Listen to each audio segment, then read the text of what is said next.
Deu sorte de novo, hein, Falcão? Como vai, Morto? Melhor que você.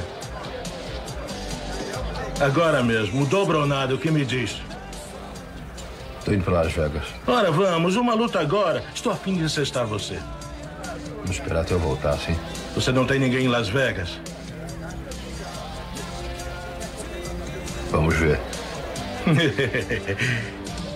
É uma pena que seu pai seja um maricas, garoto.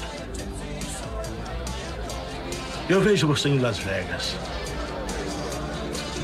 Sai da frente. Sai. Desculpa ele por mim, Mike. Interessante. O senhor é um lutador. Ele lutou com aquele cara por dinheiro. Não, mas é que... Eu quero ligar pra minha mãe.